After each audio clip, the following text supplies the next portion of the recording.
Hello friends, வாங்க இன்றைக்கி என்ன சமையல்னு பார்க்கலாம். சுரக்காய் கூட்டு வைக்க போகிறோம் இன்றைக்கி. பாருங்கள், சுரக்காய் பருப்பும் சுரக்காயும் நல்லா வெந்து போச்சு. தாளிச்சிடலாம் நம்ம.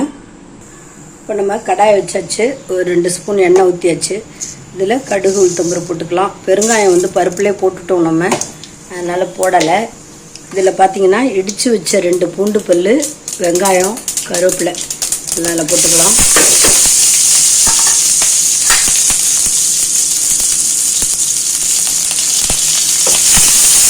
நல்லா வறுத்து விட்டுக்கலாம். நல்லா வறுபடட்டும். பூண்டு 2 போட்டோம்னா நல்லா டேஸ்டியாக இருக்கும். அதனால் ஒரு சும்மா 2 பூண்டு இடித்து போட்டிருக்கேன் நான். தக்காளி பருப்புலேயே வேக போட்டுட்டோம், அதனால் தக்காளி போடலை. வெங்காயத்தை நல்லா வறுத்து விட்டுட்டு இல்லை வடகம் கூட போட்டு தாளிச்சிக்கலாம். நம்ம கூட்டில் வடகம் பிடிக்கும், வடகம் டேஸ்ட்டு பிடிக்குன்றவங்க வடகமும் போட்டு தாளிச்சிடலாம். எந்த வகை கூட்டு வச்சாலும் வடகம் போட்டு தாளித்தா நல்லா தான் இருக்கும்.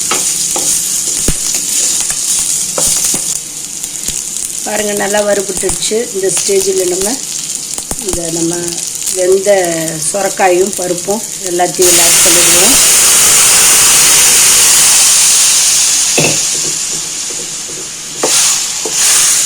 நல்லா பரட்டி விட்டுக்கலாம்.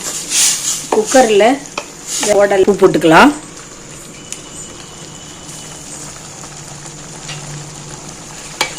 இதில் ஒரு 1/2 டம்ளர் தண்ணி ஆட் பண்ணிவிட்டு நம்ம உப்பு போட்டுக்கலாம். தேவையான அளவு குக்கரில் தண்ணி ஆட் பண்ணி வாஷ் பண்ணி விட்டுக்கலாம். ஒரு 1/2 டம்ளர். இல்லை உப்பும் போட்டுக்கலாம், கல் உப்பே போட்டுக்கலாம். ஏன்னா அது தண்ணி லிக்விடாக இருக்கிறதால, குழம்பு லிக்விடாக இருக்கிறதால நம்ம கல் உப்பு போட்டால் கரைஞ்சிடும்.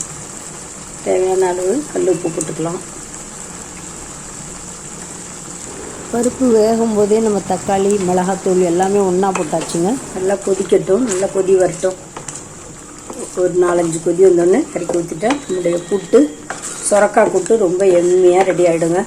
சுரக்காய் கூட்டு எல்லாத்துக்குமே தொட்டு சாப்பிட்லாம். தோசை, இட்லி, சப்பாத்தி, ரைஸு எல்லாத்துக்குமே தொட்டு சாப்பிட்லாம், நல்லாயிருக்கும்.